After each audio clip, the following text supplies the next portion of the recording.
കഴിഞ്ഞ ദിവസം നമ്മൾ ചിന്തിച്ചിരുന്ന ഭാഗങ്ങളായത് വിശ്വാസത്തിന് അനുസരണ വരുത്തേണ്ടത്. അതായത് ചർച്ചിൽ എന്ത് പ്രവൃത്തിയാണ് നടക്കുന്നത് എന്ന വിഷയമായിരുന്നു നമ്മൾ കഴിഞ്ഞ ദിവസം ചിന്തിച്ചുകൊണ്ടിരുന്നത്.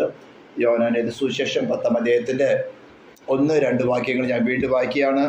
ആമേൻ ആമേൻ ഞാൻ നിങ്ങളോട് പറയുന്നു, ആട്ടിൻതൊഴുത്തിൽ വാതിലിലൂടെ കടക്കാതെ വേറെ വഴിയായി കയറുന്നവൻ കള്ളനും കവർച്ചക്കാരനുമാകുന്നു, വാതിലിലൂടെ കടക്കുന്നവനോ ആടുകളുടെ ഇടയനാകുന്നു. സ്തോത്രം. അപ്പോൾ ആട്ടിൻ തൊഴുത്ത് നമ്മൾ എന്താണെന്ന് ചിന്തിച്ചു. Church of Christ. ആമേൻ. അതിനകത്തുള്ള പ്രവർത്തികൾ, അതിൻ്റെ ക്വാളിറ്റി എന്താണെന്ന് നമ്മൾ എഫേസ്യ ലേഖനം 4-ാം അധ്യായത്തിൻ്റെ 6-ാം വാക്യം വരെയും നമ്മൾ ചിന്തിച്ചു. 8-ാം വാക്യം വരെയൊക്കെ നമ്മൾ ചിന്തിച്ചു. നിങ്ങളെ വിളിച്ചപ്പോൾ ഏക പ്രത്യാശയ്ക്കായിട്ട് വിളിച്ചതുപോലെ വിശ്വാസം 1, പ്രത്യാശ 1, കർത്താവ് ഒരുവൻ, സ്നാനം 1, ആത്മാവ് 1, എല്ലാവരും ഇരിക്കുന്നവനും എല്ലാവരും കൂടെ വ്യാപരിക്കുന്നവനും എല്ലാവർക്കും ദൈവവും പിതാവുമായവൻ ഒരുവൻ. ഇതാണ് ചർച്ച്. ഇതിൽ നിന്ന് അല്പമായിട്ട് അവയവങ്ങൾ, ഒരു അവയവം പോലും അല്പമായിട്ട് മാറിക്കഴിഞ്ഞാൽ അതിന് പിന്നെ വികലാംഗൻ എന്നാണ് വിളിക്കുന്നത്. പഴയ നിയമത്തിലാണെങ്കിൽ വികലാംഗന്മാർക്ക് ദൈവത്തിന്റെ ആലയത്തിൽ പ്രവേശനമില്ല. വികലാംഗന്മാർക്ക് പഴയ നിയമത്തിൽ ദൈവത്തിന്റെ ആലയത്തിലേക്ക് പ്രവേശനമില്ല. അപ്പൊ ചർച്ച് ഓഫ് ക്രൈസ്റ്റിനെ നാം മെയിൻറ്റെയിൻ ചെയ്യുമ്പോൾ ഇതെല്ലാം തന്നെ ഒരു പാസ്റ്ററിന്റെ ഉത്തരവാദിത്തമാണ്. ഏതെങ്കിലും അവയവത്തിന് പരിക്ക് പറ്റിയിട്ടുണ്ടോ, വികലാംഗനായി തീരുന്നുണ്ടോ, ചർച്ച് ദ ബോഡി വികലാംഗനായാൽ നമുക്ക് കൃപാസനത്തിന്റെ അടുത്തേക്ക് അടുത്ത് ചെല്ലാൻ സാധ്യമല്ല. ഇന്നും അങ്ങനെ തന്നെയാണ്. ദൈവത്തിന്റെ സ്വഭാവത്തിന് മാറ്റമില്ല, ഡിവൈൻ ലോക്ക് മാറ്റമില്ല. ഡിവൈൻ ലോ മാറാത്തോളത്തോളം ദൈവത്തിന് നമ്മോട് കരുണ കാണിപ്പാൻ സാധ്യമല്ല. അല്ലെങ്കിൽ അഹ്റോന്റെ 2 മക്കള് നാദാബും അബീഹൂദിനോടും കരുണ കാണിച്ചാൽ മതിയായിരുന്നല്ലോ. നമ്മൾ ഈ ചിത്രത്തിൽ കാണുന്നത് സ്തോത്രം, ഒരു അന്യാജ്ഞയുമായിട്ട് അന്യധൂപമായിട്ട് അധിവിശ്വ സ്ഥലത്തേക്ക് പ്രവേശിച്ചില്ല, വിശ്വ സ്ഥലത്തേക്ക് പ്രവേശിച്ചോളൂ, അവിടെ വെച്ച് മരിച്ചു പോകണം. ഡിവൈൻ ലോ അത്രയും സ്റ്റേണാണ്, ഒരിക്കലും മാറുന്നില്ല. ഇതൊക്കെ നമ്മൾ പല പ്രാവശ്യം പഠിച്ചിട്ടുള്ളതാണ്. വീണ്ടും അതിനെക്കുറിച്ചൊരു വിശദീകരണത്തിലേക്ക് പോകുന്നില്ല. അപ്പോൾ ചർച്ച് മെയിൻറ്റെയിൻ ചെയ്യാൻ പ്രത്യാശ, നിങ്ങൾ വിളിച്ചപ്പോൾ ഏക പ്രത്യാശക്കാർ വിളിച്ചപ്പോൾ ആരെങ്കിലും നിങ്ങൾക്ക് പ്രത്യാശ എന്ന് ഡീവിയേഷൻ വരുവാണെങ്കിൽ ശരീരത്തിന് മറ്റു അവയവങ്ങൾക്കും മനസ്സിലാകും. തലയ്ക്ക് ആദ്യം മനസ്സിലാകും. തലയ്ക്ക് മനസ്സിലായി കഴിഞ്ഞാൽ അത് പോകുന്നതിന് മുമ്പേ തന്നെ മനസ്സിലാകും. ഉടനെ അതിനെ ശുശ്രൂഷിക്കാൻ ആവശ്യമായ അവയവത്തിന് ആലോചന കൊടുക്കും. ഈ അവയവത്തിന് ചെറിയ ബലഹീനത വരുന്നുണ്ട്, അല്ലെങ്കിൽ ഒരു എക്സ്റ്റേണൽ ബോഡി ശരീരത്തിലേക്ക് പ്രവേശിക്കുന്നുണ്ട്. നമ്മുടെ ശരീരത്തിൽ തന്നെ ഒരു എക്സ്റ്റേണൽ ബോഡി വന്ന് എന്ത് ചെയ്യും, ഉടനെ നമ്മുടെ വൈറ്റ് സെൽസ് ആക്റ്റീവ് ആവും. ശരീരത്തെ ഒന്ന് പനിപ്പിക്കണമെങ്കിൽ പനി പിടിപ്പിക്കും, അല്ലെങ്കിൽ വേദനയെങ്കിൽ വേദന എടുപ്പിക്കും. എങ്ങനെയെങ്കിലും ആ എക്സ്റ്റേണൽ ഫോറിൻ ബോഡിയെ ശരീരത്തിൽ റിജക്റ്റ് ചെയ്യുവോളം അത് മാറ്റാൻ നോക്കും. സാധാരണ മനുഷ്യൻ എന്ത് ചെയ്യുക, ബോഡിക്ക് ടെമ്പറേച്ചർ കൂടുമ്പോൾ പനി മാറാൻ വേണ്ടിയുള്ള മരുന്ന് കഴിക്കും.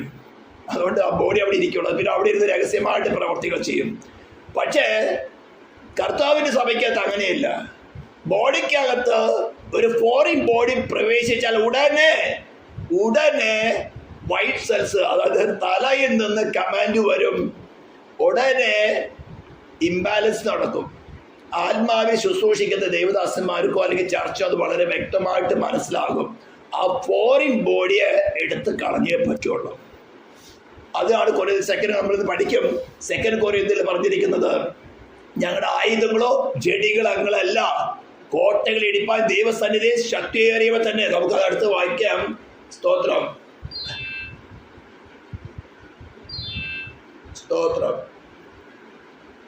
2 കൊരിന്ത്യർ ഇപ്പോൾ എഴുതിയിരിക്കുന്ന ലാസ്റ്റ് വാക്യം മലയാളത്തിൽ മാറ്റി വായിക്കുന്നതായിരിക്കും. 2 കൊരിന്ത്യൻസ് ചാപ്റ്റർ 10 വേഴ്സ് 5 ആണ്.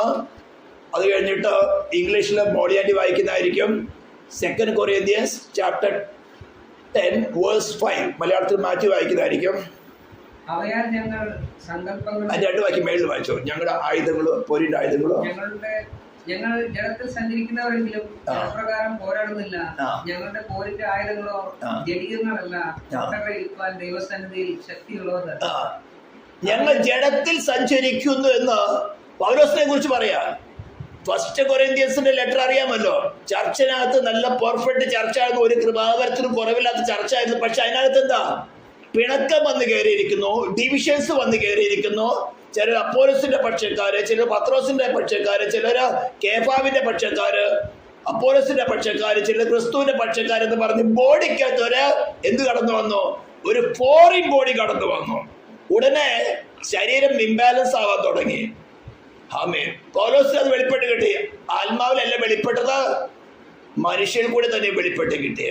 ഇതിനെ ഒന്ന് ശുശ്രൂഷിക്കുന്നതായിരുന്നു ആദ്യത്തെ ലെറ്റർ. നിങ്ങൾ ഇങ്ങനെയൊക്കെ ഉണ്ടെങ്കിൽ നിങ്ങൾ ശേഷം മനുഷ്യരെ പോലെ ജഡികന്മാരല്ലയോ. ജഡികന്മാർക്കുള്ള ശിക്ഷ എന്താ? മരണം. ജഡത്തെ അനുസരിച്ച് നടക്കുന്നെങ്കിൽ മരിക്കും നിശ്ചയം. അപ്പൊ അതിനെ കറക്റ്റ് ചെയ്തെടുക്കണം. അത് കഴിഞ്ഞ് 5-ാം അധ്യായത്തിലേക്ക് വരുമ്പോൾ ഓരോൻ അപ്പന്റെ ഭാര്യയെ വെച്ചുകൊണ്ടിരിക്കുന്ന പോലെ, എന്നിട്ട് നിങ്ങൾ ജഡ പ്രശംസിരിക്കാൻ, ഞാൻ പെന്തക്കോസ്തുകാരനാ, ഞാൻ പ്രാർത്ഥിച്ചാൽ നടക്കും, അങ്ങനെ അങ്ങ് ചീർച്ചിരിക്കുമ്പോ പൗലോസ് സെക്കൻഡ് ലെറ്ററിന്റെ ആരംഭത്തിൽ എഴുതി അവന് കൊടുത്തതൊക്കെ മതി, അവരോട് നിങ്ങൾ കരുണ കാണിക്കണം, അവനൊന്ന് രജിസ്റ്റർ ചെയ്യണം. കാരണം എല്ലാവരും പൗലോസ് പറഞ്ഞ പോലെ ആദ്യം അവന് വേണ്ടി പ്രാർത്ഥിക്കരുത്. അവന് പിശാചിനെ ഏൽപ്പിച്ചു. പിശാചിനെ ഏൽപ്പിക്കാന്ന് പറഞ്ഞു കഴിഞ്ഞാൽ ജഡസംഹാരം, അവന്റെ ജഡത്തിന്റെ മോഹം കെട്ടുപോകത്തക്കവണ്ണം അവന് അതാണ് ട്രീറ്റ്മെന്റ്. ആ ഫോറിൻ ബോഡിയെ ചർച്ചിനകത്തുനിന്ന് കടന്നു വന്നു. ഒരു വ്യക്തിയിൽ കൂടെ ഇമ്മോറാലിറ്റി കടന്നു വന്നു, ജഡത്തിന്റെ മോഹം നിവർത്തിക്കുന്ന ഒരു കാര്യം കടന്നു വന്നിട്ട് ചർച്ച ചീർത്തിരിക്കുക. അപ്പൊ ശുശ്രൂഷ ലഭിച്ചവന്റെ പത്രോസ് എന്ത് ചെയ്തു? ഇവനെ ജഡസംഹാരത്തിന് വേണ്ടി ഒന്ന് സാത്താനെ ഏൽപ്പിച്ചു. അവന്റെ ആ മോഹം പോകുന്നത് വരേക്കും നല്ലവണ്ണം കുത്താൻ ഏൽപ്പിച്ചു കൊടുത്തു. അപ്പൊ ആരും പ്രാർത്ഥിക്കുന്നില്ല, ആ വ്യക്തിക്ക് വേണ്ടി ആരും പ്രാർത്ഥിക്കില്ല. അവന് വല്ലാതെ കട്ടത്തിലാവും. അത് കഴിയുമ്പോൾ സെക്കൻഡ് ലെറ്റർ എഴുതിയപ്പോൾ പറഞ്ഞു, നിങ്ങൾ ഈ മതി അവനോട്, അവനോട് നിങ്ങൾ കരുതിക്കൊള്ളണം. അപ്പൊ രണ്ടിലും അവർക്ക് അനുസരിക്കുമോ ഇല്ലയോ എന്നൊരു ടെസ്റ്റും കൂടി കൊടുക്കാറുണ്ട് പൗലോസ്. ഇതുപോലെ ആ ചർച്ചിനകത്ത് നമ്മൾ വിശ്വാസത്തിന്റെ അനുസരണം എന്നൊരു സബ്ജക്റ്റാണ് ഇപ്പൊ കൈകാര്യം ചെയ്യുന്നത്. വളരെ ഡീപ്പാണത്. അങ്ങനെ ഇരിക്കുമ്പോൾ ചിലര് പറയാണ്, നീ ജഡത്തിൽ സഞ്ചരിക്കുന്ന പൗലോസേ, നിന്നെ സംസാരിക്കുന്നത് ക്രിസ്തു തന്നെയാണോ? സെക്കൻഡ് കൊരിന്ത്യരിലെ 12-ാം അധ്യായത്തിൽ 13-ാം അധ്യായത്തിലേക്ക് വരുമ്പോൾ ചോദിക്കുന്നത്, നിന്നെ സംസാരിക്കുന്നത് ക്രിസ്തു തന്നെയാണോ? അതിന്റെ മുന്നോടിയായിട്ടാണ് 10-ാം അധ്യായത്തിൽ പറഞ്ഞു, ഞങ്ങൾ ജഡത്തിൽ സഞ്ചരിക്കുന്നു എന്ന് പറഞ്ഞുകൊണ്ട് ചില ഞങ്ങൾ ജഡത്തെ അനുസരിച്ചാണ് നടക്കുന്നത് എന്ന് പലര്. അപ്പൊ എന്താ, കറക്ഷനുള്ള മെസ്സേജ് കൊടുക്കുമ്പോ ദൈവദാസന് കുറ്റം പറയാ. കറക്ഷനുള്ള മെസ്സേജ് കൊടുത്തു, നിങ്ങൾ ഇന്ന വിഷയങ്ങൾ നിങ്ങൾക്ക് ഡ്രോബാക്സ് ഉണ്ടോ, ബോഡിക്കകത്ത് ഫോറിൻ ബോഡി കടന്നു വന്നിരിക്കുന്നു, we have to remove that എന്ന് കമാൻഡ് എവിടെ നിന്നാണ് കിട്ടുന്നത്? തലയിൽ നിന്നാണ് കമാൻഡ് കിട്ടുന്നത്. തലയിൽ നിന്ന് കമാൻഡ് കിട്ടിയിട്ട് അതിനനുസരിച്ച് ശുശ്രൂഷ വരുമ്പോൾ കുറച്ചുപേര് മാനസാന്തരപ്പെട്ടു, അവനെ വീണ്ടും യഥാസ്ഥാനപ്പെടുത്തി. ഇമ്മോറാലിറ്റിയുമായി കടന്നു വന്നവരെ രജിസ്റ്റേർഡ് ചെയ്തു. എന്നാൽ വേറെ ചിലർക്കൊരു അഭിപ്രായം, പൗലോസേ നീ ജഡപ്രകാരം നടക്കുന്നവനാ, നീ ശുശ്രൂഷിക്കുന്ന ആത്മാവിലല്ല ജഡത്തിലാണെന്ന് പറഞ്ഞുകൊണ്ട് ഒരു കമാൻഡ്.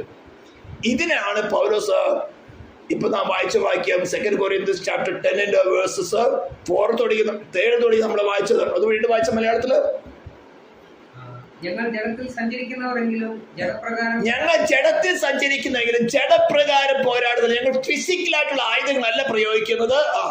ഞങ്ങളുടെ പോരിന്റെ ആയുധങ്ങളോ ജഡികങ്ങളോ, ഞങ്ങൾ പോരിന്റെ ആയുധങ്ങൾ കൈയും കാലും ഉപയോഗിച്ചുകൊണ്ടുള്ള പോരിന്റെ ആയുധങ്ങളല്ല ഉപയോഗിക്കുന്നത്. കോട്ടകളിടിപ്പാൻ, സ്ട്രോങ് ഹോൾസിന്. അതായത് ചിലരുടെ ചിന്തയില് ചില സ്ട്രോങ് ഹോൾസ് കടന്നു വന്നിരിക്കുക. ആദ്യം പ്രവേശിക്കുന്നത് സംശയമിട്ടിട്ടൊക്കെ ആയിരിക്കും. ഇങ്ങനെയാണോ, അങ്ങനെയാണോ, അതുപോലെയാണോ, അങ്ങനെ ആ സംശയം കടന്ന് വന്ന് അത് ചില സ്ട്രോങ് ഹോൾസ് ആയിട്ട് മാറും. അങ്ങനെ പൗലോസെ വിധിക്കാൻ തുടങ്ങി, നീ ജഡപ്രകാരമാണ് ശുശ്രൂഷ ചെയ്തത്, നീ സംസാരിക്കുന്നത് ക്രിസ്തു തന്നെയാണോ, നീ ശുശ്രൂഷിക്കുന്ന വചനപ്രകാരമാണോ, ക്രിസ്തു തന്നെയാണോ നീ പ്രസംഗിക്കുന്നത്, അല്ലെ വേറെ എന്തെങ്കിലുമാണോ? അങ്ങനെ വന്നപ്പോ പൗലോസ് പറയാണ്, ഞാൻ പോരിന്റെ ആയുധങ്ങൾ ജഡികമായ കൈയും കാലും കൊണ്ടല്ല പ്രയോഗിക്കാൻ പോകുന്നത്, ഞങ്ങൾക്ക് നല്ലൊരു ആയുധം തന്നിട്ടുണ്ട്. അതെന്താ? ഇത്തരത്തിലുള്ള സ്ട്രോങ് ഹോൾസിൽ. അപ്പോൾ നമ്മുടെ ബുദ്ധിമണ്ഡലത്തിൽ ചിലപ്പോൾ ശത്രു ചില സ്ട്രോങ് ഹോൾസ് കൊണ്ടുവരും. അതുപോലെ പുറമേയുള്ള സ്ട്രോങ് ഹോൾസ് വരെ ഉണ്ട്. ചിലപ്പോൾ നമ്മുടെ വിശ്വാസത്തിനെതിരായിക്കൊണ്ട് പുറമേ നിന്ന് ചില ഫോഴ്സുകൾ കടന്നു വന്ന്, ചില അശുദ്ധാത്മാവിന്റെ പ്രയോഗങ്ങൾ കടന്നു വന്ന് അവിടെ സ്ട്രോങ് ഹോൾഡ് ഉണ്ടാക്കും. അങ്ങനെയുള്ള സ്ട്രോങ് ഹോൾസിനെ ഇടിക്കുന്നത് നമ്മുടെ കയ്യിൽ തന്നിരിക്കുന്ന ആയുധങ്ങൾ ജഡിക ആയുധങ്ങളല്ല, കോട്ടകളെ എന്ന് പറയുന്ന സ്ട്രോങ് ഹോൾസിനെ ഇടിച്ച് തകർക്കുവാൻ തുടങ്ങുള്ള ആയുധങ്ങളാണ് നമ്മുടെ കയ്യിൽ തന്നിരിക്കുന്നത്.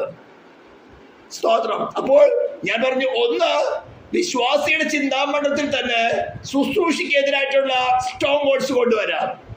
ചിലപ്പോൾ വിശ്വാസി പെർഫെക്റ്റ് ആയിട്ട് നിൽക്കുന്നവരായിരിക്കാം, അവന് പുറമേ നിന്നുകൊണ്ട് ശത്രുവായ ദുഷ്ടാത്മാവ് ചിലപ്പോൾ വ്യക്തിയിൽ കൂടി ആയിരിക്കാം, ചിലപ്പോൾ അവനെ ഒതുക്കി കളയാനായിരിക്കാം, ചില സ്ട്രോങ് ഹോൾഡ്സ് കൊണ്ടുവരും. അവരെ ആരാധിക്കാൻ പറ്റില്ല, വചനം വായിക്കാൻ പറ്റത്തില്ല, വചനം ധ്യാനിക്കാൻ പറ്റുന്നില്ല, മുൻപത്തെ പോലെ വചനം ധ്യാനിക്കാൻ പറ്റുന്നില്ല, വചനം വായിക്കാൻ പറ്റുന്നില്ല, വചനം പഠിക്കാൻ പറ്റുന്നില്ല.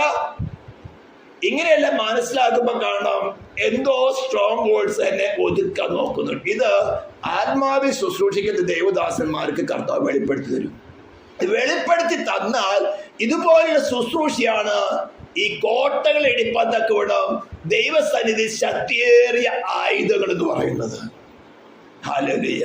നമ്മുടെ പള്ളിക്കൂടത്തിൽ പഠിക്കുകയാണെങ്കിൽ ചൂരിലെടുത്തിട്ട് നല്ല അടിയടിക്കും. എന്നെ പഠിപ്പിച്ചത് നമ്മുടെ മന്ത്രിയായിരുന്ന ലോൻപതമ്പാട മാഷായിരുന്നു. അന്ന് പുള്ളിക്കാരൻ ഈ പഞ്ചായത്ത് ലെവലിൽ പ്രവർത്തിക്കുന്നുള്ളായിരുന്നു. അന്നൊക്കെ എല്ലാ സബ്ജക്റ്റും ഒരു ക്ലാസ് ടീച്ചറാണ്. ഞാൻ പഠിക്കുന്നത് അന്ന് സെക്കൻഡ് സ്റ്റാൻഡേർഡിലോ തേർഡ് സ്റ്റാൻഡേർഡിൽ പഠിക്കുന്ന സമയത്ത് കാര്യമാണ് ഈ പറയുന്നത്. ഇപ്പം രാവിലെ ഒന്ന് അറ്റൻഡൻസ് എടുത്തിട്ട് അതിൽ ക്ലാസ്സിൽ ഏതെങ്കിലും ഒരു പയ്യന് ഈ വഴക്കുണ്ടാക്കുന്നവരെ, അടി കുഴുക്കും കുത്തുവിടുന്നവരെ പേരെഴുതിക്കാൻ വേണ്ടിയിട്ട് ഒരു പേപ്പർ കൊടുത്തു പോകും. എന്നിട്ട് പിന്നെ പഞ്ചായത്തിലൊക്കെ പോയി കറങ്ങി അടിച്ച് ഉച്ചയ്ക്ക് 12 മണി 1 മണിയൊക്കെ നമ്മൾ വരുവാണ്. അപ്പൊ ഈ പയ്യന്റെ കയ്യിൽ നിറയെ ഒരു ലിസ്റ്റ് ഉണ്ടോ, ആരൊക്കെയാ കുറുമ്പ് കാണിച്ചത്. ബെഞ്ചെ കയറ്റി നിർത്തിയിട്ട് അടിക്കുക. ഞാൻ ആ മാഷ അടിച്ച ആരൊന്നും പറയില്ല, കാരണം എല്ലാവരും അടുത്തടുത്ത വീടുകളിലുള്ളവരാണ്. എല്ലാവർക്കും മാഷ അറിയും ചെയ്യാം. മാഷ ഈ നാട്ടുകാരൻ തന്നെയാണ്. ലോൻപതമ്പാട മാഷ് നല്ല ബെഞ്ചെ കയറ്റി നിർത്തി കാലിൽ നല്ല അടി തരും, പിന്നെ ഇതുപോലെ കാണിക്കും. അപ്പോൾ അത് ജഡത്തിന്റെ ആയുധങ്ങളാ. ദൈവസഭയ്ക്കകത്ത് ശുശ്രൂഷിക്കുന്ന ദൈവദാസന്മാരുടെ കയ്യിലുള്ളത് ജഡത്തിന്റെ ആയുധങ്ങളല്ല, കോട്ടകളെ. അതായത് ചിലരുടെ ചിന്തകളില് അല്ല ചില ആത്മാക്കളെ ഒതുക്കി കളയുവാൻ. പഴയതുപോലെ വചനം പഠിക്കാൻ പറ്റുന്നില്ല, ആരാധിക്കാൻ പറ്റുന്നില്ല, പാട്ടുകൾ പാടാൻ പറ്റുന്നില്ല, ആത്മാവിന് സന്തോഷം ലഭിക്കുന്നില്ല, ഞെരുങ്ങി ഒതുങ്ങി പോകുമ്പോൾ ദൈവദാസന്മാരുടെ കയ്യിൽ തന്നിരിക്കുന്ന ആയുധം ഇത്തരം കോട്ടകളെ എങ്ങനെ അടിക്കുന്നത്? ദൈവവചനത്തിൽ കൂടെയും ആത്മാവിന്റെ ശക്തിയിൽ കൂടെയും. എന്തിനു വേണ്ടി അടിക്കുന്നത് പറഞ്ഞുതരാം. സ്തോത്രം. കോട്ടകൾ ഇടിപ്പാൻ ദൈവസന്നിധി ശക്തിയേറിയ ആയുധങ്ങളാണ്. വായിച്ചോ മലയാളത്തില്. അവയാൽ ഞങ്ങൾ സങ്കല്പങ്ങള്. അപ്പൊ ദൈവത്തിന്റെ വചനത്തിനെതിരായി, ശുശ്രൂഷകൾക്കെതിരായി, ആത്മാവിനുള്ള ശുശ്രൂഷകൾക്കെതിരെ സങ്കല്പ. പൗലോസേ, നിന്നിൽ ശുശ്രൂഷിക്കുന്നത് ക്രിസ്തുവിന്റെ ആത്മാവ് തന്നെയാണോ? നിന്നിൽ സംസാരിക്കുന്നത് ക്രിസ്തുവിന്റെ ആത്മാവ് തന്നെയാണോ? കാരണം എന്താണെന്നറിയോ? അവനെ ആ ദേശത്തിന്റെ ശക്തി വിഴുങ്ങിക്കളയാ. അപ്പൊ പിന്നെ വരുന്നതാ, നേരെ ഓപ്പോസിറ്റ് ആയിട്ട് ചിന്തിക്കാൻ തുടങ്ങും.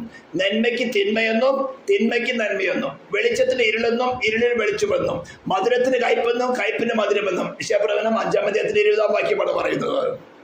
അങ്ങനെ ചിന്തിക്കാൻ തുടങ്ങും. ഇത് ചിന്തിക്കാൻ തുടങ്ങുമ്പോൾ ഇതാണ് ക്രിസ്തുമത ശരീരത്തിനകത്ത് ഫോറിൻ ബോഡി എങ്ങനെയാ കടന്നു വന്നു. ഇതിനെ ഇടിച്ചു കളഞ്ഞേ പറ്റുള്ളൂ. അപ്പൊ സങ്കല്പങ്ങളും ദൈവത്തിന്റെ പരിജ്ഞാനത്തിന്, അതായത് ക്രിസ്തുവിനെ കുറിച്ചുള്ള വചനം പറഞ്ഞു തരികയാണ്. ബൈ എക്സ്പീരിയൻസ് കൊണ്ട് ക്രിസ്തുവിനെ ഉയർത്തുന്ന വെച്ചാൽ ക്രിസ്തുവിന് നമ്മുടെ പേഴ്സണൽ എക്സ്പീരിയൻസ് കൊണ്ട് നാം ഡെവലപ്പായി വരണം. അപ്പൊ ആ ക്രിസ്തുവിനെ കുറിച്ചുള്ള പരിജ്ഞാനത്തിന് എതിരായിട്ട് ചിന്തിക്കുക. സങ്കല്പം ഇങ്ങനെയാണോ? വേറെ ദേവദാസന്മാരിങ്ങനെ പ്രസംഗിക്കുന്നില്ലല്ലോ, നിങ്ങൾക്ക് മാത്രമേ വെളിപ്പാടുള്ളൂ. നിങ്ങൾ പല പുസ്തകങ്ങൾ വായിച്ചിട്ട് ഉണ്ടാകുന്നതാണ്. ഒരിക്കലും മാത്യുവിന്റെ ചർച്ചിനകത്ത് അവിടുത്തെ ട്രഷറായിരുന്നു, ഞങ്ങൾ പകാരി സംസാരിക്കുമായിരുന്നു. പുള്ളിക്കാരൻ എന്നെ വിളിച്ചു, മാത്യു ഇവിടെ വരാൻ തുടങ്ങിയപ്പോ, നിങ്ങൾ പല പല പുസ്തകങ്ങൾ വായിച്ചിട്ട് നിങ്ങളുടെ ചിന്തകളാണ് നിങ്ങളൊക്കെ പറയുന്നത്. ദൈവവാദത്തിൽ അങ്ങനെയുണ്ടോ? ചിന്തിച്ച് പിന്നീട് വന്നപ്പോഴാണ് പുള്ളിക്കാരിപ്പോ അവിടെ കോൺഗ്രസിന്റെ മണ്ഡല പ്രസിഡന്റോ അങ്ങനെയായിട്ട് പ്രവർത്തിക്കുക. അന്ന് നല്ല ഡോസ് കൊടുത്തു, പിന്നെ ഒതുങ്ങിപ്പോയി. ഞാൻ പറഞ്ഞു വരുന്നത് സങ്കല്പങ്ങളും ദൈവത്തിന്റെ പരിജ്ഞാനത്തിന് എതിരായി പോകുന്ന ഉയർച്ചകള്. ക്രിസ്തുവിനെ നാം വ്യക്തിപരമായി പേഴ്സണൽ എക്സ്പീരിയൻസിൽ കൂടെ, അവന്റെ ഓരോരോ റിലേഷനിൽ കൂടെയും നാം അവനെ വ്യക്തിപരമായിട്ട് രുചിച്ചറിയണം. അതാണ് വിശ്വാസം. അവരുമായിട്ട് ഒന്നായി ചേർന്ന് അവൻ നമ്മുടെ ഹൃദയത്തിൽ വസിച്ചുകൊണ്ട് നമ്മെ അവരെ പോലെ സദൃശ്യന്മാരാക്കി തീർക്കത്തക്കോണം പരിശുദ്ധാത്മാവ് നമ്മുടെ ബലഹീനതകൾ, നമ്മുടെ കുറവുകളെ വെളിപ്പെടുത്തി തരുമ്പോൾ അതിനെ ഉപേക്ഷിച്ച് അവിടെ ക്രിസ്തുവിനെ റീപ്ലേസ് ചെയ്യണമെന്ന് നമ്മൾ പഠിപ്പിക്കുമ്പോൾ ഇത് നിങ്ങൾക്ക് വേറെ എവിടെ നിന്ന് കിട്ടിയതാണല്ലോ, നിങ്ങൾ പുസ്തകം വായിച്ചിട്ട് കിട്ടിയതാണല്ലോ എന്നൊക്കെ ചിന്തിക്കുകയാണ് നമ്മൾ പറയുന്നത്. ക്രിസ്തുവിന്റെ പരിജ്ഞാനത്തിനെതിരായി പോകുന്ന ഉയർച്ചകൾ ആരെങ്കിലും അങ്ങനെയൊക്കെ ഉണ്ടെങ്കിൽ ഇപ്പോഴത്തെ ഇടിച്ചു കളഞ്ഞോ, അല്ലെങ്കിൽ ആയുധത്തിന്റെ മൂർച്ച കൂട്ടേണ്ടി വരും. സ്തോത്രം. വീണ്ടും വായിച്ച സങ്കല്പങ്ങളും എല്ലാ ഉയർച്ചകളും ദൈവത്തിന്റെ പരിജ്ഞാനത്തിന് വിരോധമായി പൊങ്ങുന്ന എല്ലാ ഉയർച്ചകളും. അപ്പൊ ഒന്ന് മാത്രമല്ല, എല്ലാ ഉയർച്ചകളും. അതിൽ ഒരു ഉയർച്ച തന്നെ പറഞ്ഞു പൗലോസ്, നിന്നെ സംസാരിക്കുന്നത് ക്രിസ്തു തന്നെയാണോ? അതൊരു ഉയർച്ചയാണ്. അല്ല, ഞാൻ ക്രിസ്തു തന്നെയാണ് പ്രസംഗിക്കുന്നത്, ഞാൻ 8 മണിക്കൂർ പ്രാർത്ഥിക്കുന്നു, ഞാൻ വെളുപ്പാങ്കയത്ത് പ്രാർത്ഥിക്കുന്നു അല്ല പൗലോസ് പറഞ്ഞേ. എന്റെ കയ്യിൽ കർത്താവ് ചില ആയുധങ്ങൾ തന്നിട്ടുണ്ട്. ഈ കോട്ട ഇടിക്കാനുള്ള ആയുധം എന്റെ കയ്യിലുണ്ട്. അത് ദൈവസന്നിധി ശക്തിയേറി തന്നെയാണ്. അതിനെ ഇടിച്ചു കളഞ്ഞിട്ട് എന്താ ചെയ്ത? അടുത്ത വായിച്ച ഏത് വിചാരത്തെയും ക്രിസ്തുവിനോടുള്ള അനുസരണത്തിനായി പിടിച്ചടക്കി. എന്ത് വേണ്ടിയാ ഇത് നമ്മൾ പിടിക്കുന്നത്? ക്രിസ്തുവിനോടുള്ള അനുസരണത്തിനായിട്ട് പിടിച്ചടക്കുക. Obedience to the faith. ഞാൻ വിശ്വാസിയാണ്, ഞാൻ ദൈവവചനം വായിക്കുന്നു, ഞാൻ 3 നേരം പ്രാർത്ഥിക്കുന്നു, ഞാൻ നീറ്റാണ്, ഞാൻ ആർക്കും ഒരു ദോഷം ചെയ്തില്ലെന്ന് പറഞ്ഞെങ്കിൽ നീ വിശ്വാസിയല്ല. നീ ക്രിസ്തുവിനോടുള്ള അനുസരണത്തിൽ വളർന്നു വരുന്നില്ലെങ്കിൽ നീ വിശ്വാസിയല്ല, നീ സെൽഫിൽ സഞ്ചരിക്കുന്നതാണ്. നീ നിന്നെ തന്നെ നീതീകരിക്കുന്നതാണ്, നിന്നെ കൊണ്ട് തന്നെ നിന്നെ അളക്കുന്നതാണ്.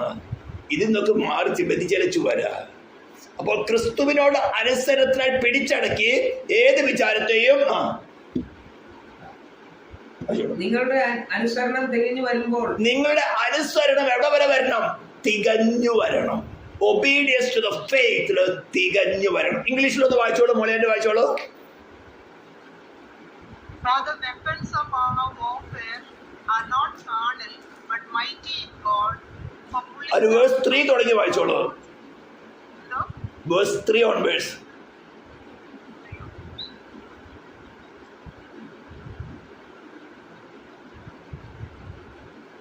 Although we walk in the flesh, we do not war again according to the flesh. For the weapons of our warfare are not carnal, but mighty in God for pulling down strongholds. Wait. ഞാൻ പറഞ്ഞു, ഇത് നിങ്ങൾ ആരും തെറ്റിദ്ധരിക്കരുത്. നിങ്ങൾ ആരെങ്കിലും ഉണ്ടെന്നല്ല, ആരെങ്കിലും അങ്ങനെ തോന്നുന്നുണ്ടെങ്കിൽ ഉണ്ടെങ്കിൽ അത് ഇടിച്ച് കളയാൻ തന്നെ. സ്തോത്രം. അപ്പോഴെന്നറിയാം, നമ്മുടെ പേഴ്സണൽ പ്രാർത്ഥന കുറഞ്ഞു പോകുക. വചനം വായിക്കുന്നത്, മുമ്പ് വചനം വായിച്ചിരുന്നു, ഇതിനൊക്കെ നിങ്ങൾക്ക് മനസ്സിലാക്കാൻ വേണ്ടി പറയുന്നത്. ഏതെങ്കിലും സ്ട്രോങ് ഹോൾഡ്സ് ഡെവലപ്പായി വരുന്നുണ്ടോ എങ്കിൽ കുറച്ച് പേരെ കുറിച്ച് എനിക്കറിയാം. വചനം വായിക്കുന്ന മുമ്പ് വായിച്ച പോലെ വായിക്കാൻ താല്പര്യം തോന്നുന്നില്ല. ചിന്തിക്കുന്ന എനിക്കറിയാമല്ലോ വാക്യം, എനിക്കത് അറിയുന്നതാണ്, ഇനി എന്തിനാ വായിക്കേണ്ട ആവശ്യതയുള്ളത്? ഇങ്ങനെ ചില തോട്ട്സുകളൊക്കെ വരുന്നെങ്കിൽ ഇത് ദൈവത്തിന്റെ പരിജ്ഞാനത്തിനെതിരായി പോകുന്ന ഉയർച്ചകളാണ്. അവിടെ തന്നെ നാം തന്നെ അടിച്ചോടിക്ക് കളയണം. സ്തോത്രം. ഹല്ലേലൂയ. സ്ട്രോങ് ഹോൾഡ്സ് നമ്മൾ ഡെവലപ്പാൻ അനുവദിക്കരുത്. അത് ഒന്ന് നമ്മൾ വ്യക്തിപരമായിട്ടുണ്ടാകുന്നത്, മറ്റൊന്ന് പുറമേ നിന്ന് നമ്മളെ ഒതുക്കി കളയുക. നമ്മളത് ഗലാത്യ ലേഖനം വായിച്ച മുഴുവനും നമുക്കറിയാൻ സാധിക്കും. നീളവരെ വലിച്ചു പുറത്തിട്ട് കളയാനാണ് അവരാഗ്രഹിക്കുന്നത്. ആരാ അന്നുണ്ടായിരുന്നത്? ആരായിരുന്നു? ജ്യൂസിൽ നിന്ന് കടന്നു വന്ന വിശ്വാസികളെ വീണ്ടും മോശയുടെ ന്യായപ്രമാണത്തിലേക്ക് വലിച്ചു കൊണ്ടുവന്ന് നോക്കുമ്പോഴാണ് പൗലോസ് ഗലാത്യ ലേഖനം എഴുതുന്നത്. അവിടെ എന്താ പൗലോസ് പറയുന്നത്? നല്ല ഇടിച്ചുകൊണ്ട് കളഞ്ഞിട്ട് പിന്നെ പൗലോസ് പറയാ, നിങ്ങൾ വീണ്ടും ജനിക്കാൻ വേണ്ടി ഞാൻ 2ാം വട്ടം പ്രസവവേദന അനുഭവിക്കുകയാണെന്ന്. അത് ഞാൻ പഠിച്ച വാക്യം പറഞ്ഞത്. സ്തോത്രം. ജീവനെ ഇടയ്ക്ക് ചിലപ്പോൾ ജീവനെ കൊടുക്കേണ്ടി വരും. ഹല്ലേലൂയ. എൻ്റെ ജീവനെ നേടേണ്ടതിന് ഞാൻ അതിന് കൊടുക്കുന്നത് കൊണ്ട് പിതാവ് എന്നെ സ്നേഹിക്കുന്നു. പൗലോസ് ഒരു പ്രാവശ്യം പ്രസവവേദന അനുഭവിച്ച് പ്രസവിച്ചവരായിരുന്നു ഗലേഷ്യ ചർച്ച്. പക്ഷേ വീണ്ടും മോശയുടെ ന്യായപ്രമാണത്തേക്ക് തിരിഞ്ഞു പോകണമെന്നാണ് രക്ഷ പ്രാപിക്കുന്ന വിഷയമാണ്. സഭയുണ്ടാക്കുന്ന വിഷയമല്ല പറഞ്ഞത്, രക്ഷ പ്രാപിക്കുന്ന വിഷയത്തെക്കുറിച്ച് പറഞ്ഞു വന്നത്. മോശയുടെ ന്യായപ്രമാണം കൂടെ അനുസരിച്ചാലേ രക്ഷ പ്രാപിക്കാൻ പറ്റുള്ളൂ. പാവപ്പെട്ട വിശ്വാസികളൊക്കെ ചാടി അങ്ങോട്ട് ചാഞ്ഞു. അപ്പോൾ പൗലോസ് അങ്ങനെ ഉയർന്നു വന്ന, ദൈവത്തിൻ്റെ പരിജ്ഞാനത്തിനെതിരായി ഉയർന്നു വന്ന കോട്ട, നല്ല യഹൂദന്മാരുടെ കോട്ട കൊണ്ടുവന്ന് കെട്ടാൻ നോക്കി. അപ്പോഴാണ് പൗലോസ് നല്ല ആയുധം ഉപയോഗിച്ച് ഗലാത്യ ലേഖനം എഴുതുന്നത്. ആ ഗലാത്യ ലേഖനം എഴുതിയിട്ട് ആ കോട്ടകളൊക്കെ ശരിക്കും ഇടിച്ചു കളഞ്ഞു. ഇടിച്ചു കളഞ്ഞിട്ട് പറഞ്ഞിരിക്കുന്ന 5-ാം അധ്യായത്തിൽ നിന്ന് വായിച്ചു നോക്കിയാൽ ഗലേഷ്യൻസ്, മറ്റേന്ന് എടുത്ത് വായിച്ചാൽ ഗലേഷ്യൻസ് ചാപ്റ്റർ 5 ആരംഭം എങ്ങനെയാണെന്ന് വായിച്ച് സ്വാതന്ത്ര്യത്തിനായിട്ട് ക്രിസ്തു നമ്മെ സ്വതന്ത്രരാക്കി. ആകയാൽ അതിൽ ഉറച്ചു നിൽക്കുക. ക്രിസ്തുവേശുള്ള സ്വാതന്ത്ര്യത്തിൽ ഉറച്ചു നിൽക്കുക. അടിമനുഖത്തിൽ പിന്നെയും കുടുങ്ങിപ്പോകരുത്. നിങ്ങൾ പരിച്ഛേദനയേറ്റാൽ ക്രിസ്തു അന്ന് പരിച്ഛേദന വിഷയമായിരുന്നു. ഇന്ന് വിഷയം വേറെ, അത് പറഞ്ഞുതരാം. അതിന്റെ 4 ചാപ്റ്റർ 4 വേഴ്സ് 16 ഞാൻ വായിക്കുകയാണ്. അങ്ങനെ ഇരിക്കെ നിങ്ങളോട് സത്യം പറയുകൊണ്ട് ഞാൻ നിങ്ങൾക്ക് ശത്രുവായി പോയോ? അവർ നിങ്ങളെ കുറിച്ച് എരിവ് കാണിക്കുന്നത് ഗുണത്തിനായിട്ടല്ല, നിങ്ങളും അവരെ കുറിച്ച് എരിവ് കാണിക്കേണ്ടതിന് അവർ നിങ്ങളെ പുറത്തിട്ട് അടച്ചു കളയുവാൻ അത്ര ഇച്ഛിക്കുന്നത്. അപ്പൊ തോട്ടിനകത്ത് ഒരു സ്ട്രോങ് ഹോൾഡ് കൊണ്ടുവന്ന് ദൈവവചനത്തോടുള്ള താല്പര്യം കുറയ്ക്കുക, വചനം വായിക്കാനുള്ള താല്പര്യം കുറയ്ക്കുക, പ്രാർത്ഥിക്കാനുള്ള താല്പര്യം കുറയ്ക്കുക. ഇതെല്ലാം സ്ട്രോങ് ഹോൾഡ്സ് നമ്മുടെ ബുദ്ധിമണ്ഡലത്തിന് കൊണ്ടുവന്ന് കെട്ടുന്ന ഒരു ചെറിയ ആരംഭമാണ്. ഇതെല്ലാം ദൈവത്തിന്റെ ആത്മാവ് ശക്തമായിട്ട് വെളിപ്പെടുത്തി തരും. ഇതുപോലുള്ള ശുശ്രൂഷകൾ കൂടെ പൗലോസ് എന്തായത് ലേഖനം എഴുതിയിട്ട് ആ കോട്ടകൾ ഇടിച്ചു കളഞ്ഞു. ഇതുപോലെ ശുശ്രൂഷകൾ കൂടെ കോട്ടകൾ ഇടിപ്പാൻ ദൈവത്തിന്റെ ആത്മാവ് സഹായിക്കും. എന്തിനു വേണ്ടിയാ? പൂർണ്ണ അനുസരണം തികഞ്ഞു വരണം. ക്രിസ്തുവിനോടുള്ള അനുസരണം തികഞ്ഞു വരണം. അതൊക്കെ നിങ്ങൾക്ക് തോന്നുന്നതാ? വിശ്വസിച്ചാൽ പോരെ. ഒരു 100 വാക്യങ്ങൾ വേണമെങ്കിൽ എടുക്കാം. 100 വാക്യങ്ങൾ വേണമെങ്കിൽ പറയാം, വിശ്വസിച്ചാൽ മാത്രം മതിയെന്ന്. അതേപോലെ 101 വാക്യങ്ങൾ ഞാൻ പറയാം, വിശ്വാസവും അനുസരണവും കൂടെ വേണമെന്ന്. ഹല്ലേലൂയ, സ്തോത്രം. അപ്പൊ ഒന്ന് നമ്മുടെ പേഴ്സണലായിട്ട് നമ്മുടെ ലൈഫിൽ ഉണ്ടാകുന്ന സ്ട്രോങ് ഹോൾഡ്, നമ്മുടെ ബുദ്ധിയിൽ വിചാരങ്ങളിൽ കൂടെ കടന്നു വരുന്ന സ്ട്രോങ് ഹോൾഡ് അപ്പോഴപ്പിടിച്ചു കളയുക. എന്നിട്ട് ക്രിസ്തുവിനോടുള്ള പേഴ്സണൽ അനുസരണത്തിൽ ഡെവലപ്പായി വന്നാലേ പറ്റുള്ളൂ. ഞാൻ പറഞ്ഞിട്ടുണ്ടല്ലോ, സ്വർഗത്തില് ഡിസൊബീഡിയൻസ് സ്ഥാനമില്ല. ദൈവത്തിന്റെ കരുണ കൊണ്ട് ആദാമിനെ ഏദൻ തോട്ടത്തിൽ തന്നെ നിർത്തിക്കൊണ്ട് അനുസരണം പഠിപ്പിക്കുകയല്ല ചെയ്തത്. കുഞ്ഞ്, നീ അനുസരണക്കേടിന്റെ മക്കളായി തീർന്നു, ഇനി നിനക്ക് തോട്ടത്തിൽ അവകാശമില്ല, ഗെറ്റ് ഔട്ട്. തിരിച്ച് കടന്നു വന്ന ജീവവൃക്ഷത്തിന്റെ ഫലം തിന്നാതിരിക്കത്തക്കവണ്ണം തോട്ടത്തെ അടച്ചു. കെരൂബിനെ തിരിയുന്ന വാളുകൊണ്ട് ജ്വാലയുമായിട്ട് കാവലും നിർത്തി. ആരെങ്കിലും അതിക്രമിച്ച് കടന്നാൽ മരണശിക്ഷ. ആ വാളിനെ സ്വയമായിട്ട് തന്നിൽ ഏറ്റെടുത്തുകൊണ്ട് കർത്താവ് നമുക്ക് ആ ജീവവൃക്ഷമാകുന്ന ക്രിസ്തുവിലേക്ക് ഒരു പ്രവേശനം തന്നിരിക്കുന്നത്. Hallelujah, hallelujah. അപ്പോൾ ഇത്തരം ഉയർച്ചകളെ നമുക്ക് ഏതെങ്കിലും വിഷയത്തിൽ നമ്മളിൽ കൂടെയോ പുറമേ നിന്നുള്ള സ്വാധീനം വരുമ്പോൾ നാം ഓരോരുത്തരും തന്നെ അതിന് ഇടിച്ച് കളയണം. ആ സ്വാധീനം വരുന്നത് എങ്ങനെയാണെന്ന് മനസ്സിലാക്കാനാണ് ഞാൻ സിമ്പിളായിട്ട് പറഞ്ഞ് പ്രാർത്ഥിക്കുന്നത്. താല്പര്യം കുറയുക, എതിർത്തൊരു ചിന്ത കടന്നു വരിക, ഇങ്ങനെ പ്രാർത്ഥിച്ചിട്ട് വേണോ, വചനം വായിക്കാനുള്ള താല്പര്യം കുറയുക, മറ്റു കാര്യങ്ങളിലേക്ക് ഡൈവേഷൻ മാറിപ്പോവുക. ഇങ്ങനെയൊക്കെ വരുമ്പോൾ നാം തന്നെ കോട്ടയിടിക്കുക. പിന്നെ അല്ലെങ്കിൽ ശുശ്രൂഷകന്മാർക്ക് പണിയായി തീരും. ഞങ്ങൾ പിന്നെ ആയുധങ്ങളൊക്കെ ആയിട്ട് വരേണ്ടി വരും. ഉളിയും ചിറ്റിയും വാളും മഴുവൊക്കെ ആയിട്ട് വരേണ്ടി വരും. ബ്രഷ് എൻ്റെ അടുത്തില്ല, ബ്രഷ് അടിക്കുന്ന പരിപാടി നടക്കില്ല. വാളും ചിറ്റിയുമായിട്ട് വരേണ്ടി വരും. സ്തോത്രം. ഇത്തരം വാള് ഉപയോഗിക്കാതിരുന്നു കൊണ്ടാണ് 3-ാം നൂറ്റാണ്ട് തുടങ്ങി ചർച്ച് വിഴുങ്ങപ്പെട്ടു പോയത്. സ്തോത്രം. 1-ാം നൂറ്റാണ്ടിൽ ഇത്തരം ആയുധങ്ങളൊക്കെ പൗലോസിന്റെ കാലം, യോഹന്നാന്റെ കാലത്ത് വരെ ഉപയോഗിച്ചുകൊണ്ടിരുന്നു. അതിനുശേഷം ഇത്തരം ആയുധങ്ങൾ ആരും ഉപയോഗിക്കാതെയായി. കോട്ടകൾ ഇടിപ്പാൻ ദൈവസന്നിധിയിൽ ശക്തിയേറിയ ആയുധങ്ങൾ. അവയാൽ എന്താ ചെയ്യുന്നത്? ഇംഗ്ലീഷ് കണ്ടിന്യൂസ് വായിച്ചോളൂ. അല്ലേ 2 Corinthians അല്ലേ? Yeah. Casting down arguments and every high thing. Casting down arguments. നമുക്കറിയാം ദൈവവചനത്തിൻ്റെതായിട്ട് ആർഗ്യുമെന്റ് നമ്മുടെ ഉള്ളിൽ വന്ന് എന്ത് ചെയ്യണം? നാം തന്നെ അതിനെ കാസ്റ്റിംഗ് ഡൗൺ ചെയ്യണം. നാം തന്നെ കാസ്റ്റ് ഔട്ട് ചെയ്യണം. അതിന് ആർഗ്യുമെന്റ് വരും. നമുക്ക് എല്ലാവരും എക്സ്പീരിയൻസ് ഉണ്ട്. ക്രിസ്തുവിനെതിരായിട്ട് വരുന്ന എല്ലാ ആർഗ്യുമെന്റ്സ്, ശുശ്രൂഷയ്ക്കെതിരായിട്ട് വരുന്ന ആർഗ്യുമെന്റ്സ്, എൻ്റെ സോളിനകത്ത് ഞാനത് അനുവദിക്കില്ല. എൻ്റെ സോളിനകത്ത് ഞാനത് അനുവദിക്കില്ല. സ്തോത്രം. ആളുകൾ എൻ്റെ ശബ്ദം കേൾക്കുന്നു. അന്യൻ്റെ ശബ്ദം പറയാകൊണ്ട് എന്ത് ചെയ്യുന്ന വിട്ടു ഓടിപ്പോകുന്നു. സ്തോത്രം. Arguments then casting down arguments and every high thing that exalts itself against the knowledge of God. Against the knowledge of God. Anything, if it exalts above God in our thoughts, cast it down. ഇടിച്ച് കളയുക. No, I am with Christ, I am one with Christ. ക്രിസ്തുവിനോട് ചേരുവാനാണ് ഞാൻ സ്ഥാനപ്പെട്ടിരിക്കുന്നത്. എന്തെല്ലാം തന്നെ വന്നാലും നമ്മൾ പഠിച്ച വാക്യം, എൻ്റെ ജീവനെ വീണ്ടും പ്രാപിക്കേണ്ടത് ഞാൻ കൊടുക്കുന്നത് കൊണ്ട് പിതാവ് എന്നെ സ്നേഹിക്കുന്നു. മരിക്കേണ്ടി വന്ന എൻ്റെ ജീവനെ കൊടുക്കേണ്ടി വന്നാലും no deviation from Christ, no deviation from his word. സ്തോത്രം. ഈ വചനത്തിന് അനേക കാര്യങ്ങൾ ചിന്തിക്കും. ഇത് കുറേ എക്സ്പീരിയൻസ്, കുറേ സ്ഥലങ്ങളിൽ എനിക്കിതുപോലെ കോട്ടയടിക്കേണ്ടി വന്നിട്ടുണ്ട്. ചിലപ്പോൾ നമ്മൾ പെർഫെക്റ്റായിട്ട് നിൽക്കുന്നതായിരിക്കും, പുറമേ നിന്ന് ഇങ്ങനെ ചില കോട്ടകൾ നമ്മൾ അടുത്തേക്ക് വരും. അതായിരുന്നു കഴിഞ്ഞ ദിവസം നമ്മൾ തിരുവനന്തപുരത്ത് ചെയ്ത ശുശ്രൂഷ. അതിനെക്കുറിച്ച് എനിക്ക് സോഷ്യൽ മീഡിയയിൽ കൂടെ അത്രയും പരസ്യമായിട്ട് പറയാൻ പറ്റിയില്ല. ഇങ്ങനത്തെ ചില കോട്ടകൾ പല പ്രാവശ്യം ഇടിക്കാൻ ദൈവകൃപ നൽകിയിട്ടുണ്ട്. ശത്രു ചിലപ്പോൾ നമുക്കെതിരായിട്ട് കോട്ട കെട്ടും. ദൈവവചനത്തിൽ നിൽക്കാൻ താല്പര്യമുള്ള ദൈവ പൈതൽ തന്നെ കെട്ടിക്കളയും. നമുക്ക് നമ്മൾ പഴയ നിയമത്തിൽ വായിക്കുകയാണെങ്കിൽ സങ്കീർത്തനക്കാരൻ പ്രത്യേകിച്ചും ദാവീദിൻ്റെ സങ്കീർത്തനങ്ങൾ എടുത്ത് വായിക്കുകയാണെങ്കിൽ അനേക സ്ഥലങ്ങളിൽ, ഇപ്പോൾ ഒന്നെടുത്ത് വായിക്കുക, നിങ്ങൾ സംശയം വരുന്നുണ്ടെങ്കിൽ 18-ാം സങ്കീർത്തനം ഒന്നെടുത്ത്. ഞാൻ പലപ്പോഴും പറഞ്ഞു പോകാറുണ്ട്, പക്ഷേ നിങ്ങളെ ആയിരിക്കും ഈ പാസ്റ്റ് ഇങ്ങനത്തെ കാര്യങ്ങളൊക്കെ പറയുന്നുള്ളൂ എന്നാണ്. അതിൻ്റെ വേഴ്സ് 16 തുടങ്ങിയത് വായിച്ച മാത്യു 18. അവൻ ഉയരത്തിൽ നിന്ന് കൈ നീട്ടി എന്നെ പിടിച്ചു, പെരുവെള്ളത്തിൽ നിന്ന് വലിച്ചെടുത്തു, ബലമുള്ള ശത്രുവിന്റെ കയ്യിൽ നിന്നും എന്റെ പകച്ചവരുടെ പക്കൽ നിന്നും അവനെ വിടുവിച്ചു. അവർ എന്നിലും ബലമേറിയവരായിരുന്നു.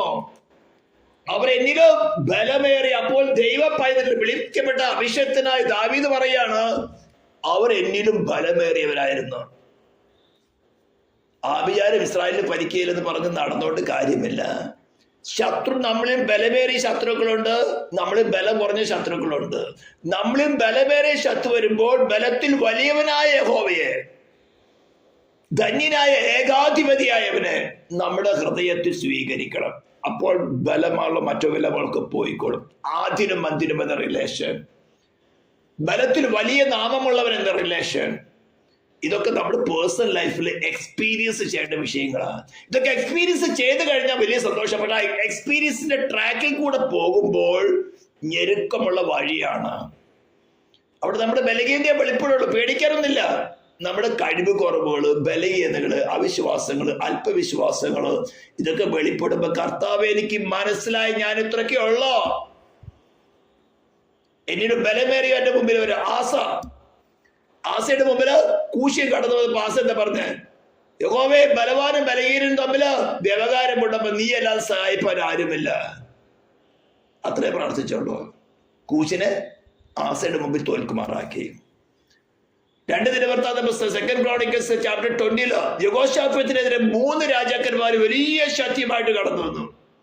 യഹോശാഫാത്ത് അവിടെ എന്താ പറഞ്ഞത്? തന്റെ ബലഹീനതയെ വിളിച്ചു പറഞ്ഞു, ഇതിനോട് എതിർത്ത് നിൽക്കാൻ എനിക്ക് കഴിവില്ല. വിശുദ്ധ അലങ്കാരത്തോടുകൂടെ യഹോവയെ സ്തുതിക്കാൻ തുടങ്ങി. പിറ്റേ ദിവസം നേരം എടുത്ത് നോക്കിയപ്പോൾ 3 ശത്രുക്കൾ തമ്മിലടിച്ച് എല്ലാം ചത്ത് കിടക്കുന്നു. അതേ കർത്താവ് തന്നെയാണ് നമുക്ക് വേണ്ടി പ്രായശ്ചിത്തമായി തീർന്നത്. യഹോശാഫാത്തിന് വേണ്ടി അത്രയും വലിയ പ്രവൃത്തി ചെയ്ത അതേ കർത്താവ് തന്നെയാണ് ഈ വിശ്വസിക്കുന്നവർക്ക് വേണ്ടി അവന്റെ പ്രായശ്ചിത്തം വാല്യൂ ആയി തീരുന്നത്. അപ്പോൾ നമ്മൾ ബലം കുറഞ്ഞ ശത്രുക്കളുണ്ട്, ചിലപ്പോൾ നമ്മൾ ബലം കൂടിയ ശത്രുക്കൾ നമ്മൾ ഒതുക്കി കോട്ട കെട്ടാൻ നോക്കും. അപ്പോഴാണ് നമ്മൾ എല്ലാവരും കൂടി ഒന്ന് ഉണർന്നിട്ട് യാക്കോബ് തന്നെ ലേഖനത്തിൽ പറയുന്നത് പോലെ മൂപ്പന്മാരെ വിളിച്ചു കൂട്ടുവേൻ, തമ്മിൽ പ്രാർത്ഥിച്ച കോട്ട ഇടിച്ച് കളയുക. ഇങ്ങനത്തെ ശുശ്രൂഷകളൊക്കെ നമുക്ക് ചെയ്യണം. ഇത് നമ്മൾ ചെയ്തുകൊണ്ടിരിക്കുന്നുണ്ട്. നമ്മൾ ആരാ? യഹൂദ ഗോത്രത്തിന്റെ സിംഹത്തോടുകൂടെ, രാജാതിരാജാവിനോടുകൂടെ. ആമേൻ. അവർ അറക്കപ്പെട്ട കുഞ്ഞാടാണ്, അതേ സമയത്ത് യഹൂദ ഗോത്രത്തിന്റെ സിംഹമാണ്, ധന്യനായ ഏകാധിപതിയാണ്. നമ്മളിതൊക്കെ ക്ലാസ്സുകളിൽ കൂടെ പഠിച്ചതാണ്. ഓൺലി പൊട്ടൻറ്റേറ്റ്. ഇതൊക്കെ നമ്മൾ കൂടെ വെളിപ്പെട്ട് കിട്ടുമ്പോൾ ഒരു ഭൂരാജാക്കന്മാർ നമ്മുടെ മുമ്പിൽ നിൽക്കുകയില്ല, ഒരു കോട്ടി നമ്മുടെ മുമ്പിൽ നിൽക്കുകയില്ല. ആളിൽ വലിയ പെരുപ്പൊന്നും വേണ്ട, ഒരു മന, വണ്ണസ്. ഏതെങ്കിലും ഉപദേശത്തിനെതിരെ ഏതെങ്കിലും തോട്ട് ചിന്തയിൽ കൂടെ കടന്നു വരുമ്പോൾ അവനവൻ തന്നെ ഇടിച്ചു കളയുക, അല്ലെങ്കിൽ എനിക്ക് പണിയാവും. പുറമേ നിന്ന് വരുന്നാൽ തന്നെ കർത്താവ് നമുക്ക് വെളിപ്പെടുത്തി തരും. ശരീരം മൊത്തത്തോടെ എഴുന്നേൽക്കുമ്പോൾ, ഒരു മുനയോട് എഴുന്നേൽക്കുമ്പോൾ ഏതു ബലവാനും ബലത്തിൽ വലിയ നാമമുള്ളവന്റെ മുമ്പിൽ ഓൺലി പൊട്ടൻറ്റേറ്റ്, ധന്യനായ ഏകാധിപത്യ. ചാപ്റ്റർ 10 വേഴ്സ് 3-5 ആയിരുന്നു നാം ചിന്തിച്ചത്. ഞാൻ മലയാളത്തിൽ അത് വീണ്ടും വായിക്കുന്നു. 2 Corinthians chapter 10 verses 3-5. ഞങ്ങൾ ജഡത്തിൽ സഞ്ചരിക്കുന്നവരെങ്കിലും ജഡപ്രകാരം പോരാടുന്നില്ല. ഞങ്ങളുടെ പോരിന്റെ ആയുധങ്ങളോ ജഡികങ്ങളല്ല, കോട്ടകളെ ഇടിപ്പാൻ ദൈവസന്നിധിയിൽ ശക്തിയുള്ളവ തന്നെ.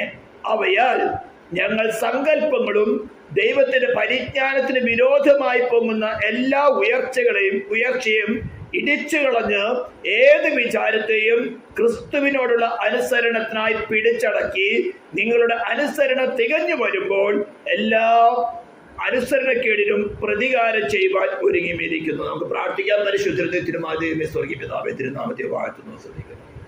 നിരേറിയ ക്രമകൾക്കായി ശുശ്രൂഷയുടെ അടിസ്ഥാനമായിട്ട് കർത്താവെ ഞങ്ങൾക്കെതിരായി പോകുന്ന കോട്ടകൾ ഇടിപ്പാൻ ആവശ്യമായ കാര്യങ്ങൾ നീ ഞങ്ങൾക്ക് വെളിപ്പെടുത്തുന്നത്.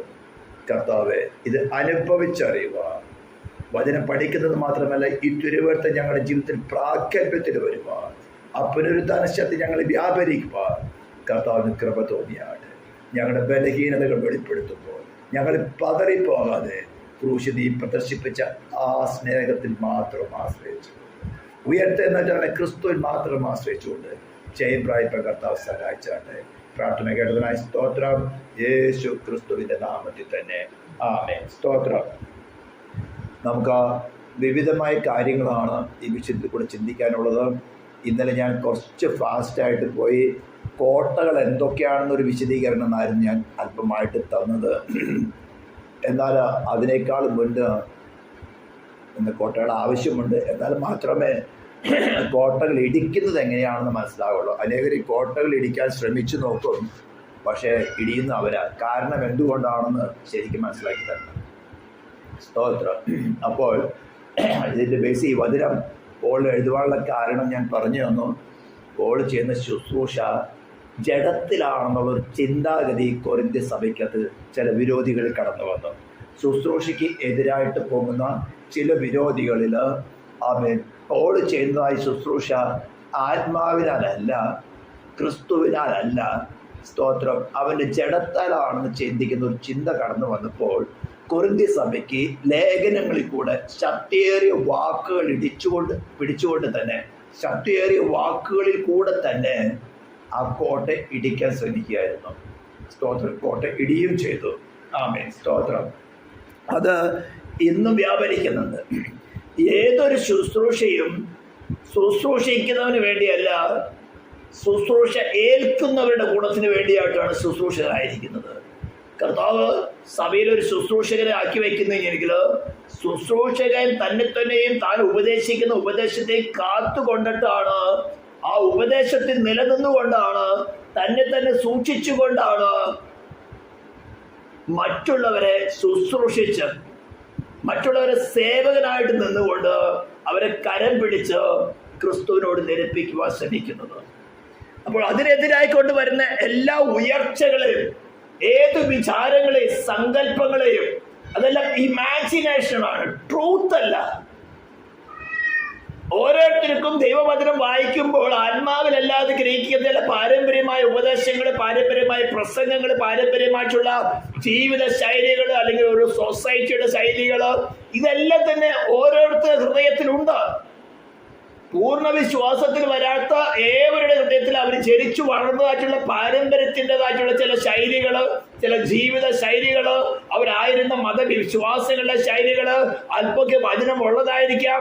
അവർ കാണിച്ചു വന്ന, അല്ലെങ്കിൽ ആരംഭകാലങ്ങളിൽ വിശ്വാസത്തിലേക്ക് വന്നപ്പോൾ തന്നെ അവർ അനുഭവിച്ച ചില വിചാരങ്ങളൊക്കെ, ചിന്തകളൊക്കെ സങ്കല്പങ്ങളാണ്. വചനത്തിൽ ചില ഉപദേശ കാര്യങ്ങൾ തന്നെ സങ്കല്പത്തിൽ, എക്സ്പീരിയൻസ്, ഉയർത്തെന്ന് ക്രിസ്തുവിനെ പേഴ്സണലായിട്ട് അനുഭവിച്ചറിയാതെ എക്സ്പീരിയൻസ് ചെയ്യാത്തതായിട്ടുള്ള ചില സങ്കല്പങ്ങൾ കൊണ്ട്, അത് വചനത്തിൽ നിന്ന് ലഭിച്ചു തന്നെയായിരിക്കാം, ക്രിസ്തുവിനെ കുറിച്ചുള്ള ഹിസ്റ്റോറിക്കൽ നോളജ് തന്നെയായിരിക്കാം. എന്നാൽ അത് സഫീഷ്യന്റ് അല്ല.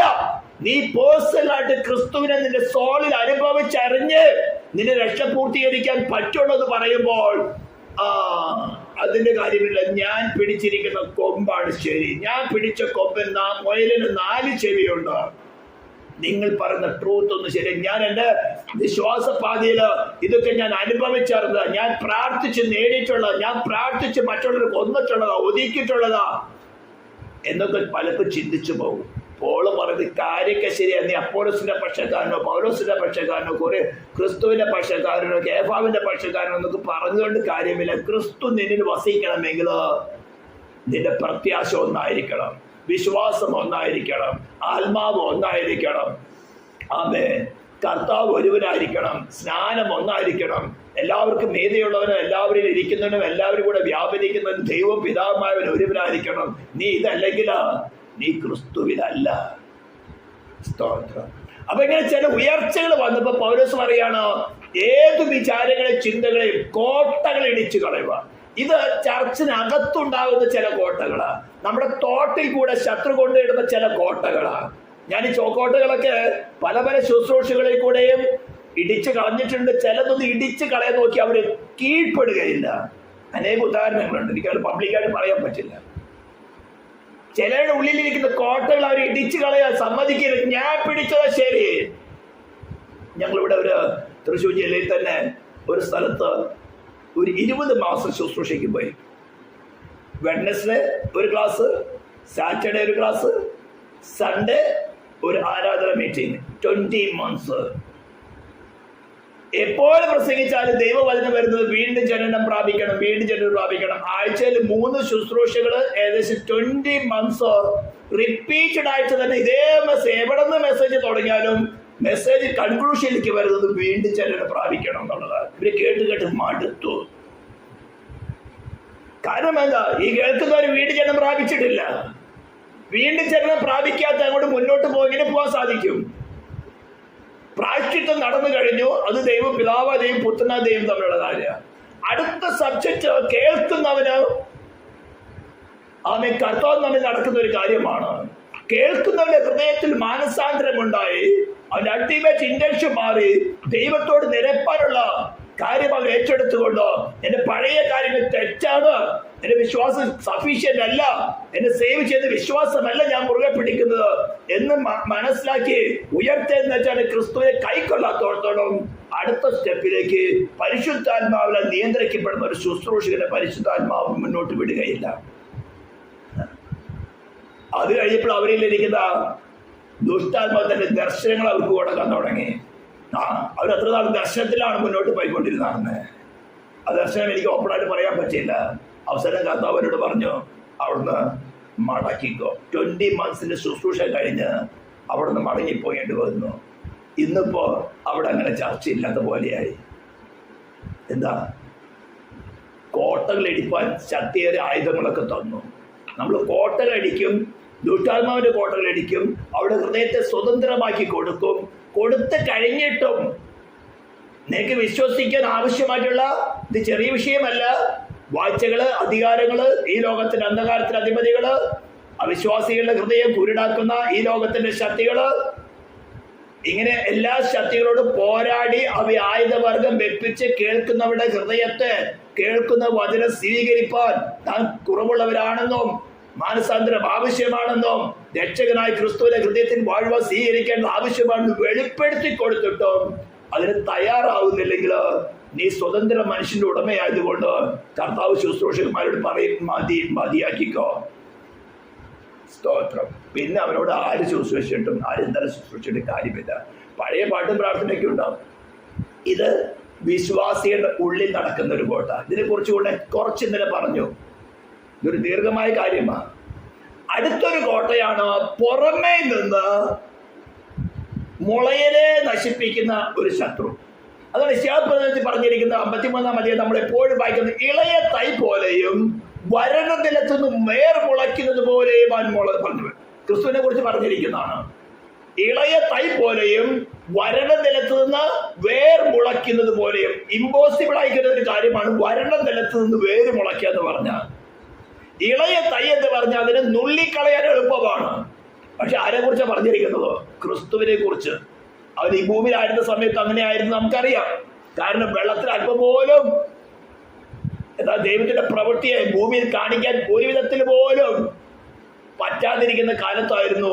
ഏതൊരു സ്റ്റെപ്പ് എടുത്ത് നോക്കിയാലും ദൈവം മക്കളെ അല്ലെങ്കിൽ ദൈവ ശുശ്രൂഷകന്മാരെ ദൈവം വിളിച്ച് വേർതിരിക്കുന്ന അവസ്ഥ നമുക്കറിയാൻ സാധിക്കും. ഹാബേലിന്റെ അവസ്ഥ. അത് കഴിഞ്ഞ് നോഹയുടെ കാലം വന്നപ്പോൾ, ആറാമനായിരിക്കുന്ന നോഹയുടെ കാലം വന്നപ്പോൾ ഭൂമി മുഴുവനും വിഗ്രഹാരാധന കൊണ്ട് നിറഞ്ഞു. ദൈവത്തിന്റെ പ്രവചനത്തിന്റെ പൂർത്തീകരണത്തിലേക്ക് ഉൽപ്പത്തി 3:15 പറഞ്ഞിരിക്കുന്ന സ്ത്രീയുടെ സന്തതി സാത്താന്റെ തലയെ തകർക്കണം എന്നുള്ള പ്രവചനത്തിന്റെ നിവൃത്തീകരണത്തിലേക്ക് വന്നപ്പോൾ നോഹയുടെ കാലഘട്ടത്തിൽ ദൈവം നോക്കുമ്പോൾ ഈ 8 പേരൊഴികെ വേറൊരുത്തൻ പോലും ഗുണം പിടിച്ചവനില്ല. ഇനി മുന്നോട്ട് പോയി കഴിഞ്ഞാൽ ഈ 8 പേര് പോകാനുള്ള സാധ്യത ഉണ്ടെന്ന് മനസ്സിലാക്കുമ്പോഴാണ് ദൈവം ജലപ്രളയം കൊണ്ട് ഭൂമിയെ മുഴുവൻ നശിപ്പിക്കും. കാരണം എന്താ? തന്റെ വാഗ്ദത്തത്തെ അക്കംപ്ലിഷ് ചെയ്യണം.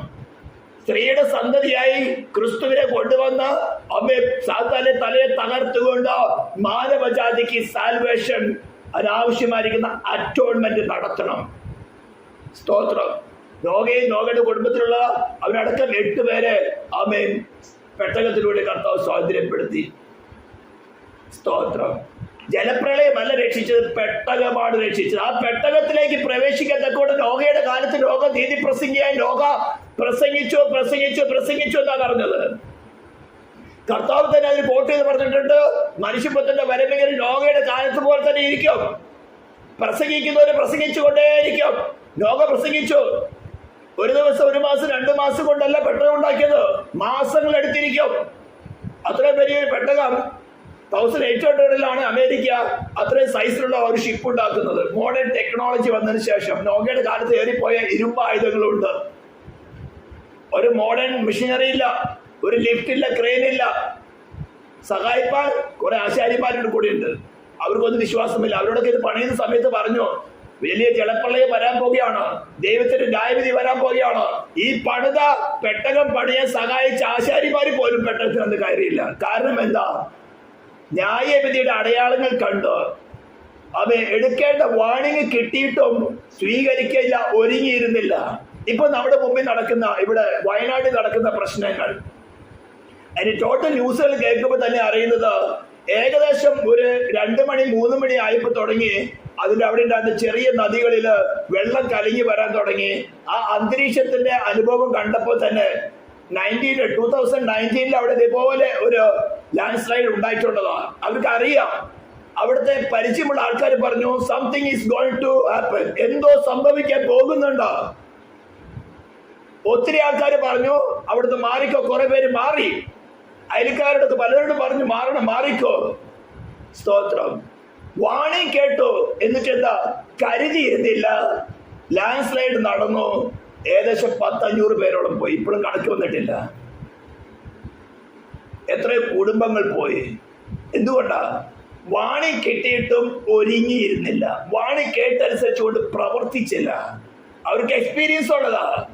ഈ അനുഭവത്തിൽ കൂടെ കടന്നു പോയിട്ട് ആ പ്രകൃതിയുടെ അനുഭവം മനസ്സിലാക്കി, ആ നദിയിൽ കൂടെ വരുന്ന വെള്ളത്തിന്റെ അനുഭവം മനസ്സിലാക്കി, അറ്റ്മോസ്ഫിയർ മനസ്സിലാക്കി, വർഷങ്ങളോളം അവിടെ ജീവിച്ചിരുന്ന എക്സ്പീരിയൻസ് ഉള്ളവർ പറഞ്ഞു കൊടുത്തിട്ടും തങ്ങളായിരിക്കുന്ന സ്ഥലം വിട്ടുമാറി. ചിലവർക്ക് അങ്ങനെയുണ്ട്, ഞാൻ കിടക്കുന്ന സ്ഥലത്തൊന്ന് മാറി കിടക്കാൻ, ഞാൻ ഇരിക്കുന്ന സോഫയിൽ നിന്ന് ചെരിക്കുന്ന സ്ഥലത്തൊന്ന് മാറിയിരിക്കാൻ പറഞ്ഞ് അവർക്ക് എന്താ അറിയാം. ഈ സ്കൂളിൽ തന്നെ പഠിക്കുമ്പോൾ സ്റ്റുഡൻസിനെ ഒരു പ്ലേസിൽ നിന്ന് മറ്റൊരു പ്ലേസിലേക്ക് മാറിയിരിക്കുക അവർക്ക് വിഷമ. ചർച്ചിനകത്ത് തന്നെ ആരാധനയ്ക്ക് ഇരിക്കുന്നു, ഒന്ന് അങ്ങോട്ടും ഇങ്ങോട്ട് മാറിയിരിക്കാൻ പറഞ്ഞ് അവർക്ക് പിന്നെ ആത്മാവ് വരില്ല. അപ്പോൾ അവരായിരിക്കുന്ന സ്ഥലത്ത് നിന്ന് തങ്ങളുടെ പ്രാണന്റെ ജീവന് രക്ഷയ്ക്ക് വേണ്ടിയാണ് തൽക്കാലത്തേക്കൊന്ന് മാറാൻ പറയുമ്പോൾ എന്തൊരു സംഭവിച്ചു? തുടച്ചു മാറ്റപ്പെട്ടു. നോഹയുടെ കാലത്ത് സംഭവിച്ചത് തന്നെയാണ്. ഈ പെട്ടകം ഉണ്ടാക്കുന്ന സമയത്ത് പറഞ്ഞു ദൈവത്തിന്റെ ന്യായവിധി വരാൻ പോവുകയാണ്. കാരണം വിഗ്രഹാരാധന അത്രമാത്രം പെരുകിയിരിക്കുകയാണ്. ദൈവത്തിന്റെ ദൃഷ്ടി നോക്കുമ്പോൾ നോഹയും 8 പേര് മാത്രമേ ഗുണം പിടിക്കാനുള്ളൂ. ഈ പണിത ആശാരിമാര് പോലും ഗുണം പിടിക്കില്ലെന്ന് ദൈവത്തിന് നേരത്തെ അറിയാം. അതുകൊണ്ട് തന്നെ നോഹ പ്രസംഗിച്ചിട്ടും ഗുണം പിടിച്ചില്ല. എന്നാൽ ദൂരെ ദൂരെ കാട്ടിലുണ്ടായിരുന്ന മൃഗങ്ങളിൽ ചിലത് ഗുണം പിടിച്ചു. നോഹയുടെ പ്രസംഗത്തിന്റെ ശബ്ദം ദൂരെ ദൂരെ കടന്നു ചെന്നപ്പോൾ ഈ സിംഹങ്ങൾ കടിച്ചു കയറുന്ന ശൃംഖങ്ങള്, കടിച്ചു കയറുന്ന പുള്ളിപ്പുലികള്, അമ്മ ഇതുവയ്ക്കെല്ലാം രൂപാന്തരം സംഭവിച്ചു. ഈ ശബ്ദം കേട്ട നമ്മൾ ഉൽപ്പത്തി പുസ്തകം 2-ാം അധ്യായത്തിൽ വായിക്കുന്നത്, മൃഗങ്ങളിൽ ഈരണ്ടേണ്ട ശുദ്ധിയുള്ളതും ശുദ്ധിയില്ലാത്തതുമായ മൃഗങ്ങളിൽ നിന്ന് ഈരണ്ടിനെ നോഹ വലിച്ചുകൊണ്ടെന്നല്ല പറഞ്ഞിരിക്കുന്നത്, ഈരണ്ടായിട്ട് നോഹയുടെ അടുക്കൽ വന്ന് പെട്ടകത്തിൽ കയറിയെന്ന് പറഞ്ഞിരിക്കുന്നത്.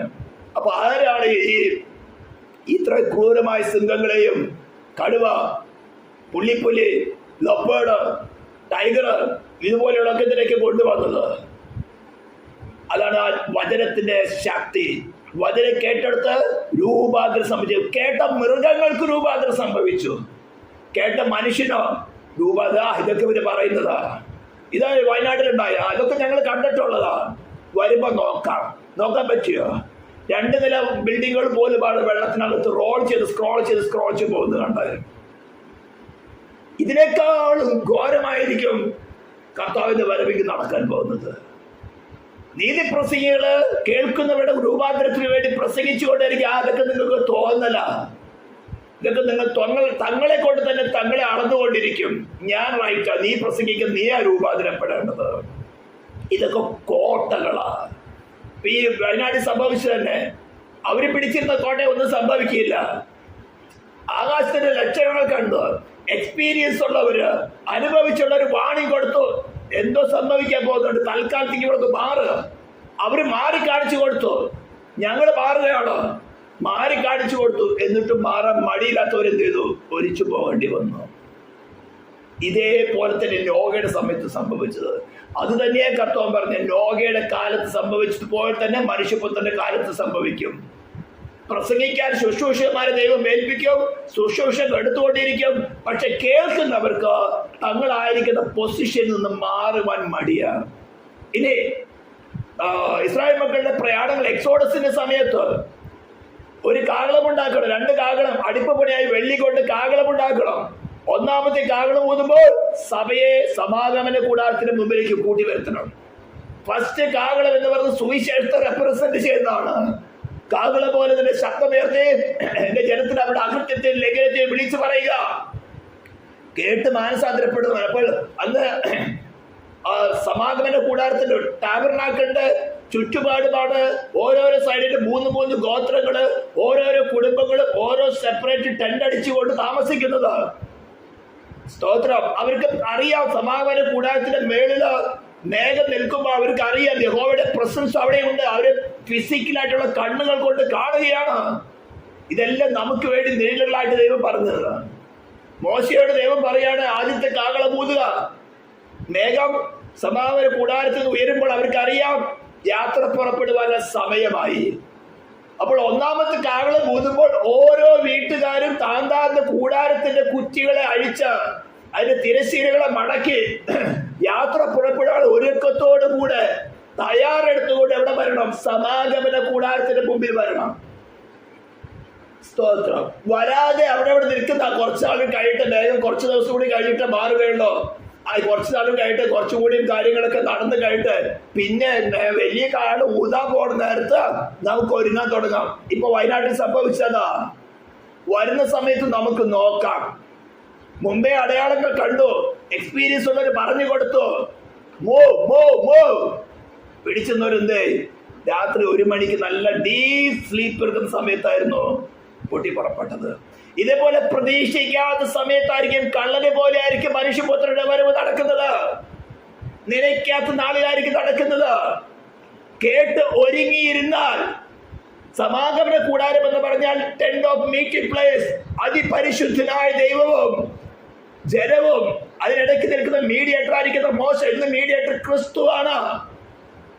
ക്രിസ്തുവിന്റെ അടുത്തേക്ക് വരികയാണെങ്കിൽ കാഹളത്തിന്റെ മധ്യാകാശത്ത് ക്രിസ്തുവിന്റെ വരവിന്റെ കാഹളം കേൾക്കുമ്പോൾ അവർ ഗണമായിട്ട് പുറപ്പെടും. ഫസ്റ്റ് കാഹളം കേൾക്കുമ്പോൾ അവനവൻ തന്നെ കുറ്റി വരണം. അവനെ മോശ നിർബന്ധിക്കല്ല ചെയ്തത്.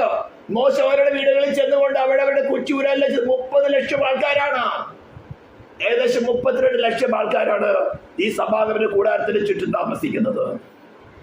മോശ ഓരോരുത്തരും കുറ്റൂരാൻ സഹായിച്ചൊന്നുമില്ല. ശബ്ദം കേൾക്കുമ്പോൾ, കാഹളം ശബ്ദം കേൾക്കുമ്പോൾ, ഫസ്റ്റ് കാഹളം കേൾക്കുമ്പോൾ ഓരോരുത്തരും താന്താന്റെ കുറ്റി എവിടെയാണ് അടിച്ചിരിക്കുന്നത്?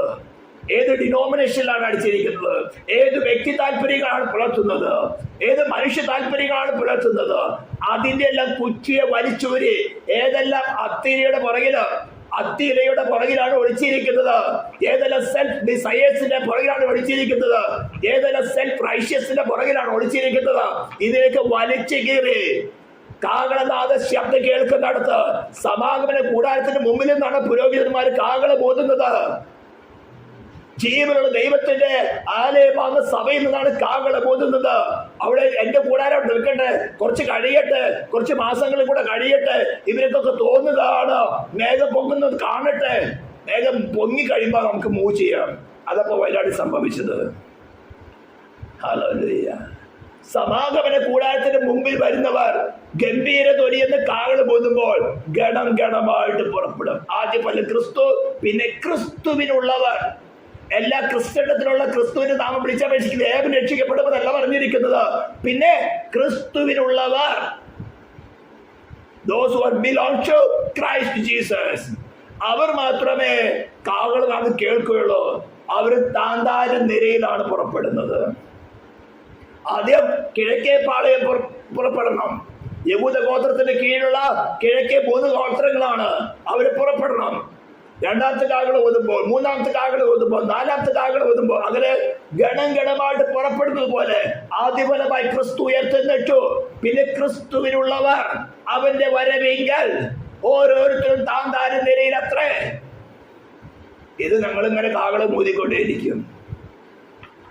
നമ്മുടെ ചിഹ്നം പറഞ്ഞത് കോട്ടലിടിപ്പാൻ ദൈവസന്നിധി ശക്തിയേറിയ ആയുധങ്ങളാണ് ഈ പ്രസംഗിച്ചു കൊണ്ടിരിക്കുന്നത്. ഇനി ആയുധങ്ങൾ എന്താണെന്ന് എഫേസ്യരുടെ 6-ാം അധ്യായത്തിൽ വായിച്ചാൽ സത്യം അരക്കി കെട്ടിയും. സത്യം എന്താ? സത്യ ഉപദേശം മാത്രമല്ല, ആ സത്യ ഉപദേശത്തിന് പുറകിൽ നിൽക്കുന്ന സത്യമാകുന്ന ഞാൻ തന്നെ വഴിയും സത്യം ജീവനുമാകുന്ന ക്രിസ്തുവിനെ തന്നെ അരക്കി കെട്ടിക്കൊണ്ടാണ്, അവൻ ബലം തന്നുകൊണ്ട് അവൻ തന്നെ ബലമായിട്ടാണ് ഈ ശബ്ദങ്ങൾ പുറപ്പെടുന്നത്. നീതി എന്ന കവചം ധരിച്ചും സമാധാന സുവിശേഷത്തെ ഒരിക്കൽ കാലിൽ ചെരിപ്പാക്കി സർവത്തിനുമേത് ദുഷ്ടന്റെ തീയപ്പളൊക്കെ കെടുക്കാത്ത വിശ്വാസം എന്ന പരിചയെടുത്ത് സകലവിധ പ്രാർത്ഥനയോടുകൂടെയാണ് ഈ സുവിശേഷം എന്ന കാകളം മൂതുന്നത്. അതൊക്കെ നിങ്ങളുടെ തോന്നല. നോകയുടെ കാലത്തും പെട്ടകപ്പെടുന്ന ആശാരിമാർക്ക് പോലും തോന്നി അതൊക്കെ തോന്നല. കാരണം പെട്ടകപ്പെടുന്ന സന്ധ്യ ആകുമ്പോൾ കൂലി കിട്ടണം. അവർ കൂലിയെ പ്രതീക്ഷിച്ചുള്ളൂ. ഇങ്ങനെ ശരീരത്തിന് ആവശ്യമായ കൂലികളൊക്കെ വാങ്ങിക്കൊണ്ട് അങ്ങനെയുള്ള കൂലികൾ കൊടുക്കുന്ന ശുശ്രൂഷകന്മാരും വേണ്ടത്രയുണ്ട്. അവരൊന്നും കാകളം കേട്ടപ്പോൾ അതെ നോഹയുടെ കാലത്ത് ജലപ്രളയം വന്നപ്പോൾ ആരും പെട്ടകത്തിൽ പ്രവേശിച്ചില്ല. രൂപാന്തരം പ്രാപിച്ച അനിമൽസ്, രൂപാന്തരം പ്രാപിച്ച മൃഗങ്ങൾ, ദൂരെ ദൂരെ കാട്ടിലുണ്ടായിരുന്ന മൃഗങ്ങൾ, ആകാശത്ത് പറന്നുകൊണ്ടിരുന്ന പക്ഷികള്, സ്തോത്രം, ഈരണ്ടായിട്ട് വന്ന് പെട്ടകത്തിനകത്ത് കടന്നു. അവിടെ പെട്ടകത്തിനകത്ത് സിംഹങ്ങൾക്കൊരു കൂട്, പുലികൾക്കൊരു കൂട്, ആനയ്ക്കൊരു കൂട്, പ്രാവിനൊരു കൂട്, മാനൊരു കൂട്, അങ്ങനെ വരില്ലായിരുന്നു. എല്ലാം ഒരു കൂട്ടിനകത്തായിരുന്നു. കാരണം എന്താ? എല്ലാം രൂപാന്തരം പ്രാപിച്ചവരായിരുന്നു. ഒന്നിനോടൊന്ന് കടിച്ചു കയറുന്ന സ്വഭാവമില്ലായിരുന്നു. ഇന്ന് ക്രിസ്ത്യനത്തിനകത്ത് ഏതൊരു ഓളത്തിൽ നോക്കിയാലും കടിച്ചു കയറുന്ന സ്വഭാവമുണ്ട്. അവിടെ നിന്ന് ക്രിസ്തു അല്ല വസിക്കുന്നത്. പ്രത്യാശ ഒന്നല്ല, വിശ്വാസം ഒന്നല്ല, ആത്മാവ് ഒന്നല്ല, ശരീരം ഒന്നല്ല, കർത്താവ് ഒരുവനല്ല, സ്നാനം ഒന്നല്ല. എന്തുകൊണ്ടാ? ശരിയായ ഉപദേശമല്ല കൊടുക്കുന്നത്. അപ്പോൾ കോട്ട ഇടിക്കുന്നതിന്റെ അടിസ്ഥാനമായിട്ടുള്ള ചില കാര്യങ്ങൾ മാത്രമേ പറഞ്ഞുള്ളൂ. ഇപ്പോഴത്തെ കേൾക്കുമ്പോൾ താൻ കുറ്റിയൂരണം. കർത്താവേ, ഞാനിട്ടിരിക്കുന്ന ഫൗണ്ടേഷൻ, കാകളം, നിന്റെ വരവിന്റെ കാകളം കേട്ടുകൊണ്ട് ഇതൊക്കെ നമുക്ക് അടയാളങ്ങൾ തരിക. ഈ വയനാട് സംഭവമൊക്കെ കർത്താവ് നമുക്ക് അടയാളം തരികയാണ്. അത്രമാത്രം നമ്മെ സ്നേഹിക്കുകയാണ്. എന്തുകൊണ്ടാണ് ഈ ആക്സിഡന്റ് സംഭവിച്ചത്? ഇത് അവോയ്ഡ് ചെയ്യാമായിരുന്നു. അല്ല, അവർ പറഞ്ഞ സമയത്ത് കുറച്ച് ദിവസം, ഒരു ദിവസം അല്ലെങ്കിൽ 2 ദിവസം അവിടെ നിന്ന് മാറി താമസിച്ചെങ്കിൽ എന്തോ പോകുമായിരുന്നു, വല്ലതും പോകുമായിരുന്നോ? വീട് ഒലിച്ചു പോകുമായിരുന്നു. പക്ഷേ ജീവൻ രക്ഷിക്കാമായിരുന്നു. എന്ത് പോയി? വീടും പോയി, കോഴിയും പോയി, താറാവും പോയി, പശുവും പോയി, എരുമയും പോയി, ജീവനും പോയി. എന്താ? വാണിംഗ് കേട്ടു, കേൾക്കാതിരുന്നിട്ടല്ല. വാണിംഗ് കൊടുക്കേണ്ടവർ വാണിംഗ് കൊടുത്തു, കേൾക്കാൻ പോലും കേട്ടു, പക്ഷെ അനുസരിപ്പാൻ തയ്യാറായില്ല. എന്താ പറഞ്ഞിരിക്കുന്നത്? സകല അനുസരണം തികഞ്ഞു വരുമ്പോൾ നമ്മൾ പഠിച്ചു വന്ന ആടിന്റെ ആലയത്തിനകത്ത്, ആട്ടിൻ തൊഴുത്തില് എന്തെല്ലാം വർക്കുകൾ നടക്കുന്നത്. ഫസ്റ്റ് കണ്ടീഷൻ പറഞ്ഞത് സുവിശേഷ ഫെയ്ത്തിന് അനുസരണം വരുത്തുക, വിശ്വാസത്തിന് അനുസരണം വരുത്തുക. Obedience to the faith. ഞാൻ കർത്താവിൽ വിശ്വസിക്കുന്നു, കർത്താവിൽ വിശ്വസിക്കുന്നു എന്ന് പറഞ്ഞുകൊണ്ട് പറഞ്ഞു നടന്നാൽ പോരാ, വിശ്വാസം പ്രവൃത്തിയിൽ കൂടെ കാണിക്കണം. അത് യാക്കോബ് പറഞ്ഞിരിക്കുന്നത്. ആത്മാവില്ലാത്ത ശരീരം നിർജീവമായിരിക്കുന്നത് പോലെ പ്രവൃത്തിയില്ലാത്ത വിശ്വാസം നിർജീവമാണ്. അതുകൊണ്ട് ഒരു ഉപകാരമില്ല. അപ്പൊ പ്രവൃത്തിയിൽ, വിശ്വാസം പ്രവൃത്തിയിൽ കൊണ്ടുവരണമെങ്കിൽ ഇന്ന് നമ്മൾ പാടിയതുപോലെ ക്രൂശ് എടുക്കണം, കുറച്ച് വില കൊടുക്കണം. ക്രൂശ് തോളിലേറി കഴിഞ്ഞാൽ പിന്നെ ഇറക്കി വെക്കല്ല, പിന്നെ അടുത്ത ലക്ഷ്യം ഗോൽഗുത്തയാണ്. എത്രയും പെട്ടെന്ന് ഗോൽഗുത്തയിലെത്തണം. ക്രൂശ് എടുത്തു കഴിഞ്ഞാൽ നെക്സ്റ്റ് സ്റ്റോപ്പ് എന്ന് പറയുന്നത്, ഇടയ്ക്കൊന്നും സ്റ്റോപ്പില്ല. അത് കത്തോലിക്കൽ കൊണ്ടുവരുന്ന സ്റ്റോപ്പുകളാണ്, 14 സ്റ്റോപ്പുകൾ. പിന്നെ സ്റ്റോപ്പൊന്നുമില്ല. നെക്സ്റ്റ് സ്റ്റോപ്പ് ഗോൽഗുത്ത എന്ന് പറഞ്ഞ മരണം വരെയും ക്രൂശ് വഹിക്കണം. ക്രൂശ് വഹിക്കാൻ ആരും കൂടെയുള്ളത്? ഉയർത്തെഴുന്നേറ്റവനെ കർത്താവ്. ഇതേ പാതയിൽ കൂടെ കടന്നു പോയവൻ നമ്മുടെ എല്ലാ കഷ്ടങ്ങളും നമ്മളോട് കൂടി. ഇടയ്ക്ക് വെച്ച് ക്രൂശ് ഇറക്കി വെക്കാൻ നോക്കരുത്. എനിക്ക് മതി, എനിക്ക് വേണ്ടേ എന്ന് പറയാൻ വിടവൻ. കർത്താവ് കൃപതായോ, നീ പാതയിൽ കൂടെ കടന്നു പോയവനാ. എന്റെ ഈ ബലഹീനത എനിക്ക് എടുപ്പം കൃപതായോ, എന്റെ നന്മയ്ക്ക് വേണ്ടിയാണ്, നിന്നെ ധരിക്കുവാൻ വേണ്ടിയാണ് കർത്താവ് എനിക്ക് ഈ ക്രൂശ് എന്ന്. ഇതെന്റെ ഗുണത്തിന് വേണ്ടിയാണ്. എടുപ്പം കൃപതായോ. ഞാൻ പറഞ്ഞു വരുന്നത്, സുവിശേഷം എന്ന കാഹളത്തിന്റെ ശബ്ദം മുഴങ്ങി കേൾക്കുകയാണ്. കേട്ടിട്ട് കരുതാതിരുന്നവർ നഷ്ടപ്പെട്ടു പോവുകയാണ്. കർത്താവ് തന്നെ പറഞ്ഞു, നോഹയുടെ കാലം സംഭവിച്ചതുപോലെ തന്നെ മനുഷ്യപുത്രന്റെ വരവിൽ സംഭവിക്കും. ഇതൊക്കെ നമ്മുടെ മുമ്പിൽ അടയാളം തരാം.